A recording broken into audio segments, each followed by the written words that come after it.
wabarakatuh.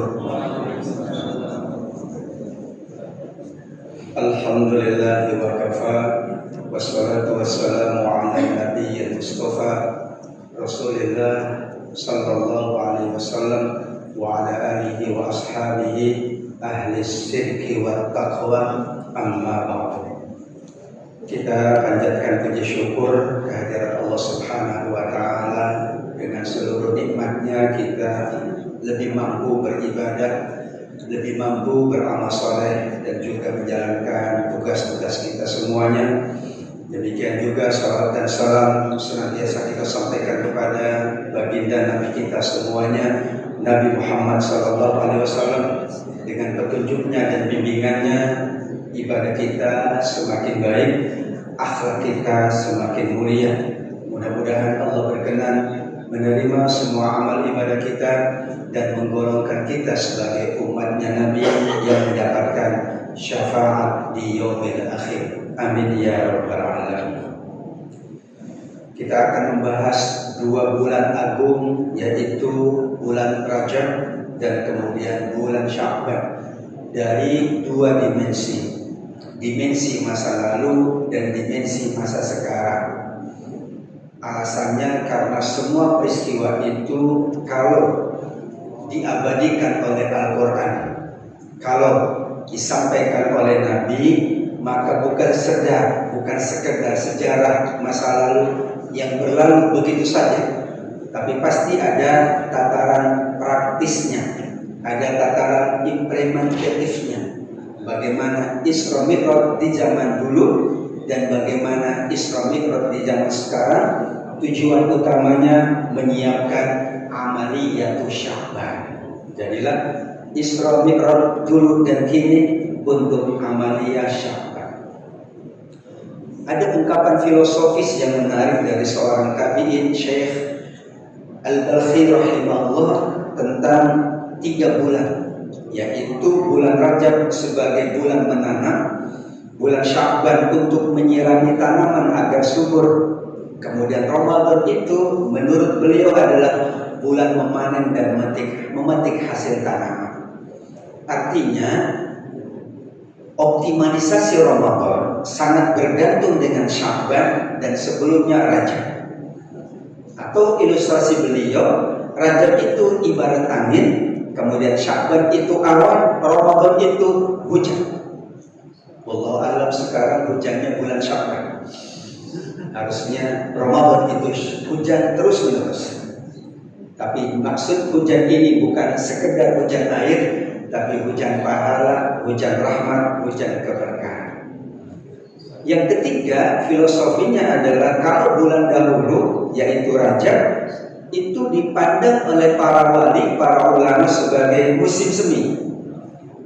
Bulan Sya'ban, bulan Allah angkat amal kita. Kemudian bulan Ramadan puncaknya saat Allah turunkan Al-Quran. Bagi Bapak Ibu yang pernah ke negeri yang punya 4 musim, di antaranya musim semi, maka musim semi biasanya masyarakat itu banyak keluar karena indahnya bunga-bunga yang bermekaran. Suasananya lebih indah daripada musim yang lain. Namun kita biasanya karena tidak biasa dengan musim salju, justru kita mencari kalau berwisata ke luar negeri musim salju. Padahal jika ekstrim, masyarakat sekitar pun tidak keluar, tidak beraktivitas kalau saljunya amat sangat ekstrim. Maka dipilihlah Rabiul Awliya, yaitu musim seminya para wali, orang-orang yang dikasihi, disayangi oleh Allah Subhanahu wa ta'ala. Dari 3 itulah maka kemudian kita bahas surat Al-Anfal ayat 60 bahwa Allah perintahkan kita mempersiapkan apapun, terutama mempersiapkan Ramadan. Persiapan itu ada 3 hal. Ada persiapan dalam konteks waktu. Biasanya kalau menjelang hari H, persiapannya itu tidak mungkin sebagus sebelum hari H. Dan persiapan dalam konteks waktu yang paling bagus lebih awal. Ya, kalau ada hajat di bulan tertentu, maka seseorang menyiapkannya 5 bulan, 6 bulan, bahkan ada 1 tahun. Dalam konteks waktu itulah persiapan. Yang kedua dalam konteks pembiasaan. Kesiapan untuk sebuah ibadah sangat ditentukan dengan kebiasaan ibadah tersebut. Maka Nabi misalnya di bulan Sya'ban memperbanyak puasa, karena nanti ada ibadah puasa. Rajab ada Isra dan Mi'raj, karena sholat itu memang Allah perintahkan ketika Nabi bermi'raj.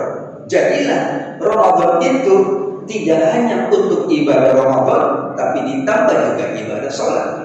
Sholatnya ada sholat tarawih, kadang kita nambah dengan sholat malam, demikian juga sholat-sholat yang lain. Sehingga diharapkan dengan pembiasaan yang baik, maka saat Ramadan itu tinggal memetik hasilnya. Persiapan yang ketiga konteksnya adalah persiapan yang disebut sebagai motivasi spirit. Meskipun persiapan kita last minute, tapi kalau spiritnya tinggi bagus. Tapi para sahabat dulu mempersiapkan Ramadan itu adalah sampai 6 bulan sebelumnya. Mudah-mudahan ada slide-nya. Nah, mereka itu mempersiapkan 6 bulan sebelumnya. Karena bagi mereka persiapan yang bagus berbanding lurus dengan hasil apapun itu. Untuk dunia saja kita mempersiapkan lebih awal. Masa untuk akhirat kita tidak mempersiapkan lebih awal. Wa'iddu lahum mastata'tum min quwwah. Ada yang bertanya, ayat itu Al-Anfal 60 konteksnya adalah perang, memang betul. Tapi setiap ayat kalau kita rujuk kaidahnya, maka disebutlah al-ayatu dzatu wujuhin katsirah. Jadi satu ayat itu memiliki dimensi yang beragam. Jadilah ada tafsir tematik versi para ahli fikih, tafsir versi para sejarawan, para ilmuwan, tafsir para pakar pendidikan, karena dimensinya memang luas. Sehingga kalau ayat itu kita persempit, berarti ayat tidak bisa dijadikan petunjuk untuk semua aspek. Disitulah kenapa ada tafsir yang disebut dengan tematik. Temanya apa? Dimensinya apa? Dan mereka yang membidangi itu menginginkan bahwa ayat itu memiliki dimensi dan perspektif yang luas. Jadilah tafsir. Kalau sempit namanya bukan tafsir. Tafsir itu harus luas. Karenanya ribuan buku tafsir. Kalau satu bukan tafsir namanya. Sehingga waktu kuliah ada yang gak suka dengan satu kitab tertentu, dibakar itu. Padahal yang bakar nggak ngerti apa yang dibakar. Keilmuannya jauh dengan alim yang menyusun kitab tafsir. Karena di dalam kitab tafsir itu, di dalam penafsiran itu pasti ada ilmu bahasa, linguistik iya. Kalau nggak paham bahasa Arab nggak mungkin menafsirkan. Ada fikih iya, ada keimanan iya, ada kemasyarakatan iya, ada berbagai hal, ada akhlak iya. Jadi disitulah keluasan dan kelengkapan dari ilmu yang bernama tafsir. Jadi persiapan itu teksnya Al-Anfal 60, tapi konteksnya kita bawa kepada Ramadan. Jadilah ada Rajab, Sya'ban dan Ramadan. Kita awali dari hakikat bulan Rajab, di mana dulu ada Isra dan Mi'raj. Kemudian bagaimana Isra dan Mi'raj sekarang? Saya yakin kalau Isra Mi'raj sudah banyak dibahas, tapi hakikatnya Isra dan Mi'raj itu dua hal tetapi satu. Paketnya satu, tapi Nabi mendapatkan dua hal. Perjalanan dari Masjidil Haram ke Masjidil Aqsa itu satu, kemudian naik ke Sidratul Muntaha itu dua. Tapi kemudian dipaketkan jadi satu paket. Sekarang musim paket ya. Jadi umroh aja pakai umroh plus. Tapi itu paket. Jadi kalau dana sekian berarti ada umroh dan juga ada wisata religi ke tempat yang lain. Tapi tetap paketnya satu. Hanya ada perjalanan khusus untuk umroh, ada perjalanan khusus untuk melakukan perjalanan spiritual ke tempat-tempat yang memiliki sejarah yang sangat luar biasa. Nah, Isra itu perjalanan malam hari, Mi'raj itu naik ke atas. Saya kadang merenung, Nabi itu kita anggap Isra dan Mi'raj itu menyenangkan gitu. Padahal Nabi itu merasakan berat. Bayangkan malam-malam disuruh melakukan perjalanan tidak biasa. Enggak pernah Nabi melakukan perjalanan sejauh ini. Dari Masjidil Haram ke Masjidil Aqsa, enggak pernah. Kecuali para kafilah dagang. Maka ketika ada informasi Isra yaitu setengah malam, Mi'raj setengah malam, maka masyarakat Arab enggak percaya. Karena Nabi enggak pernah melakukan perjalanan jauh itu.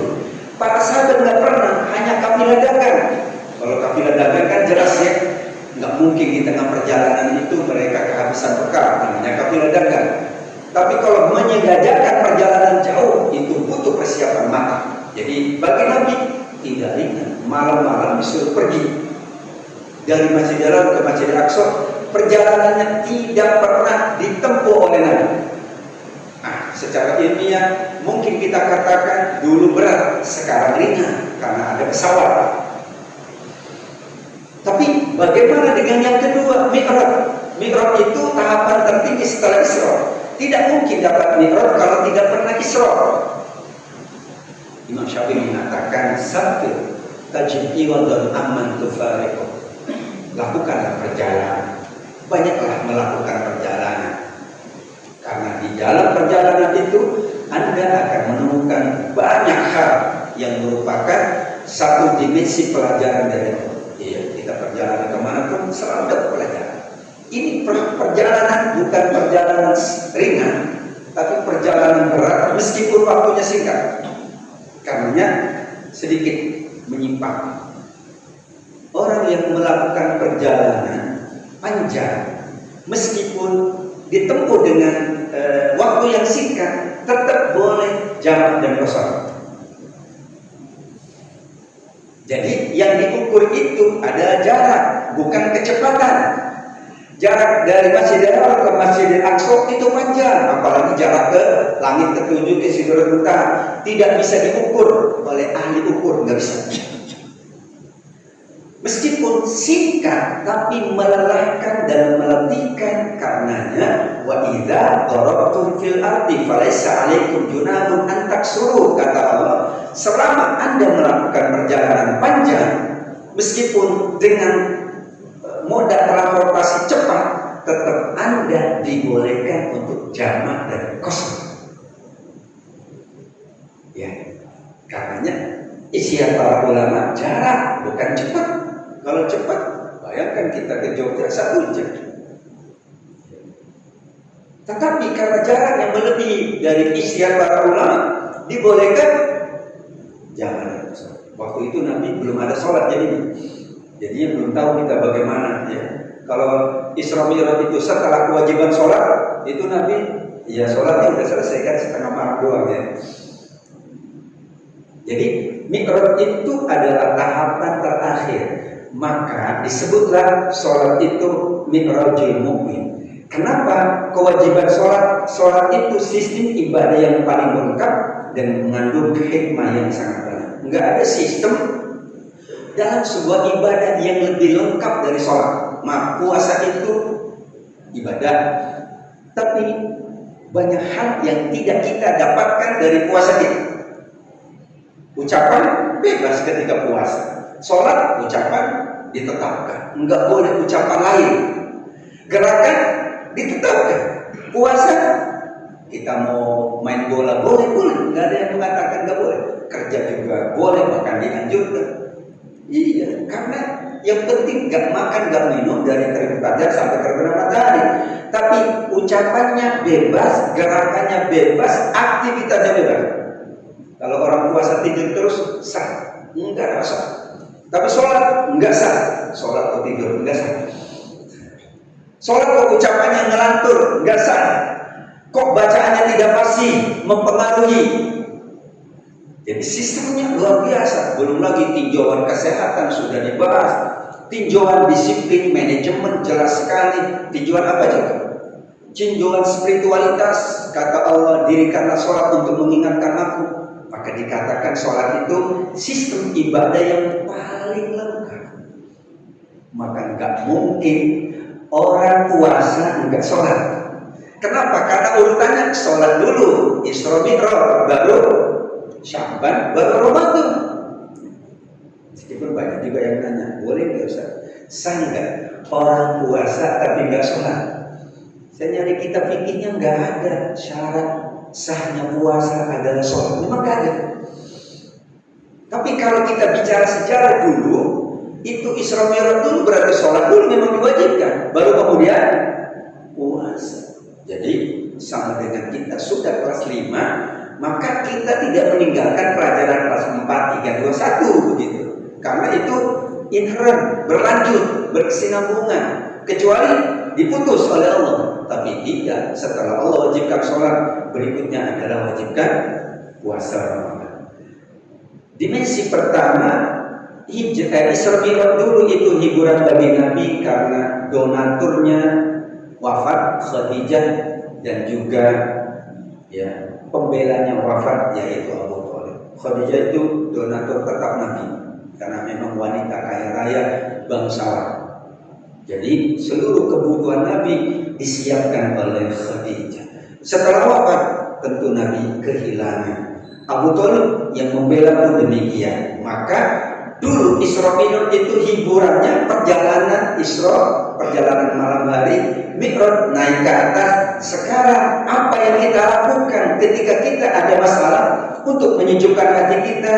Kata Rasul sallallahu alaihi wasallam, wa ju'ilas qurratu 'aini fis shalah. Aku itu dijadikan oleh Allah ketenanganku, penyejuk hatiku ketika dalam sholat. Karena sistemnya sistem baku, nggak bisa dirombak itu, bacaannya nggak bisa diganti, gerakannya nggak bisa diganti, ya kecuali rusak, nggak sempurna karena sakit tadi, tapi nggak diganti.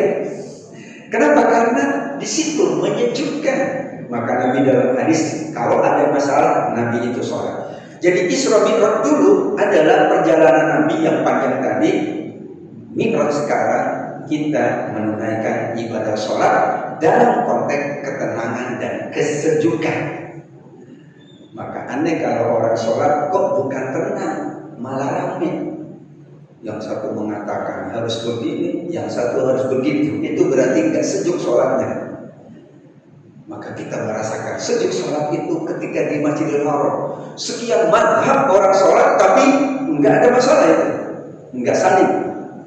Semuanya menghargai. Padahal kalau kita capture semua orang yang sholat di Masjidil Haram, nggak ada yang sama. Mungkin samanya hanya beberapa ya. Karena semua negara datang, tapi karena sholat itu menyejukkan hati, nggak ada masalah. Yang kedua, perjalanan spiritual dari Masjidil Haram ke Masjidil Aqsa. Sekarang kita punya Isra Mi'raj di zaman sekarang, perjalanan ibadah dari satu tempat ke tempat yang lain. Kalau dulu dibatasi dari Masjidil Haram ke Masjidil Aqsa, sekarang boleh. Dari masjid ke masjid boleh, dari rumah ke kantor boleh, dari kantor ke masjid boleh ya. Karena kita pahami sekarang bahwa semua tempat itu hakikatnya adalah tempat ibadah. Selama dua, pertama niatnya niat ibadah, kedua tidak ada yang bertentangan dengan ibadah, yaitu tidak ada maksiat di dalamnya.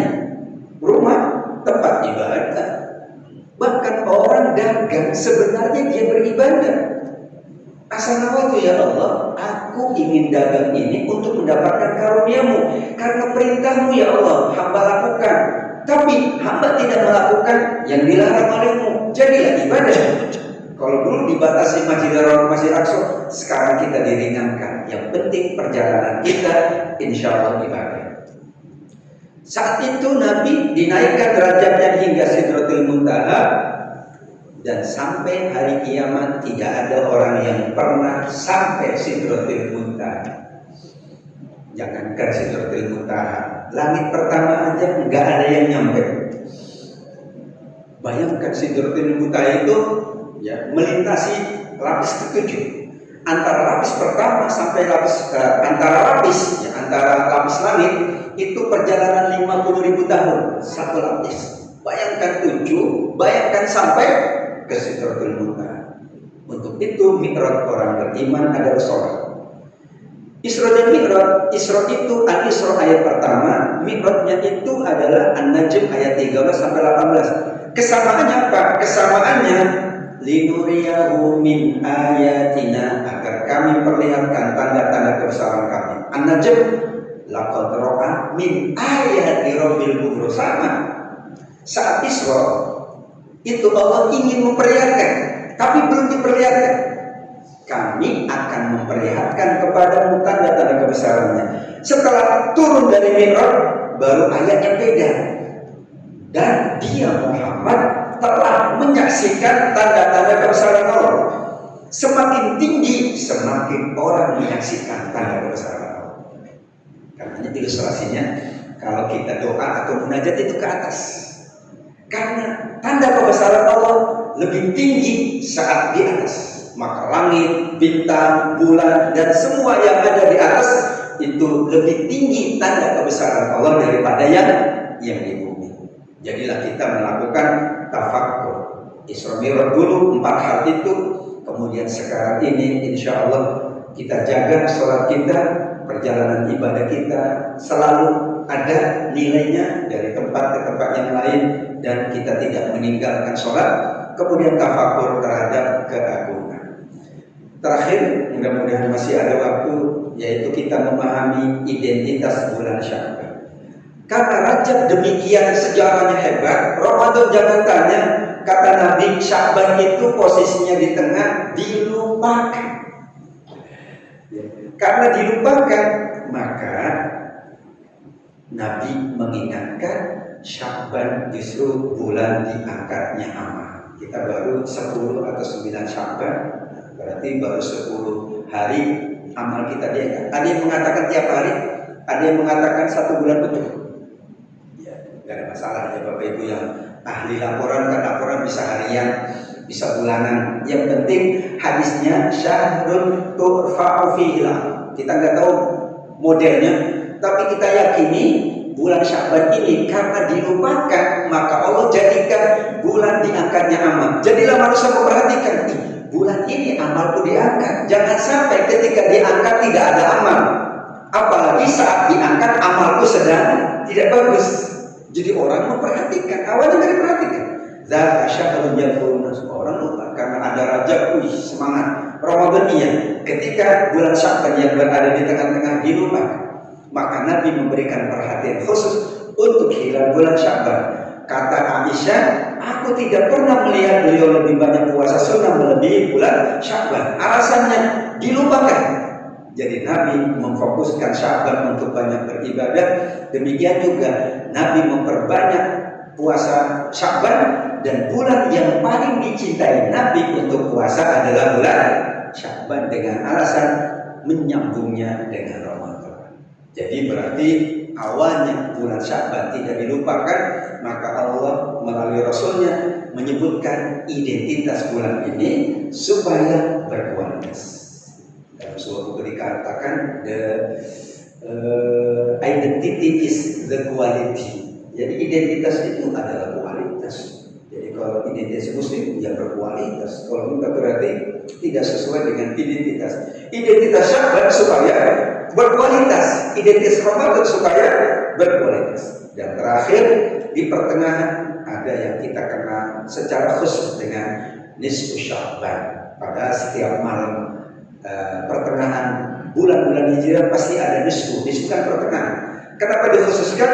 Karena Allah melihat pada malam pertengahan Sya'ban untuk mengampuni semua hambanya kecuali yang musyrik dan yang masih bermusuhan. Dua, yang musyrik belum Allah ampuni, yang musyahid yaitu yang bermusuhan belum Allah ampuni. Jadi kalau kita flashback ke belakang, betapa Isra dan Mi'raj itu menghadirkan orang supaya fokus dengan Allah, dengan ibadah, kemudian menghindari permusuhan. Kenapa? Karena Sya'ban itu saat orang meskipun amalnya banyak tapi masih bermusuhan, ia tidak mendapatkan ampunan dari Allah Subhanahu Itulah dimensi dari Isra dan Mi'raj di zaman Nabi, dan dimensi Isra Mi'raj kita di zaman sekarang ini, dan pasti zaman yang akan datang juga siapapun akan dapat memaknai kembali Isra dan Mi'raj sekaligus bulan Sya'ban yang kita jelang, yang sedang kita jalankan beberapa hari ini. Dan mudah-mudahan sebagaimana doa kita selalu, dari doanya itu dari Abdullah bin Ahmad, putra dari Imam Ahmad, pendiri mazhab Alhamdulillah, Hambaliyah atau Hanabilah. Allahumma barik lana fi Sya'ban wa balighna Ramadan. Ya Allah, berkahi kami di bulan Sya'ban dan sampaikan kami hingga Ramadan. Amin ya rabbal alamin. Demikian Bapak Ibu jamaah yang dimuliakan Allah, beberapa bahasan pokok tentang dimensi Isra dan Mi'raj di zaman dulu dan sekarang, untuk kita menyiapkan ibadah Sya'ban agar amal saat diangkat semuanya baik, dan dalam rangka kita membiasakan Sya'ban ini dengan ibadah, supaya pada saat yang sangat puncak yaitu Ramadan kita bisa lebih optimal, lebih maksimal, dan mendapatkan limpahan karunia, berkat, rahmat, ampunan, dan surga Allah Subhanahu wa Ta'ala. Amin ya rabbal alamin. Demikian apa yang bisa kita bahas dalam kesempatan siang hari ini. Sekali lagi terima kasih dan mohon maaf. Mari kita tutup dengan doa penutup majelis. Subhanakallahumma wa bihamdika asyhadu an la ilaha illa anta astaghfiruka wa atubu ilaik. Wabillahi taufiq wal hidayah. Wassalamualaikum warahmatullahi wabarakatuh.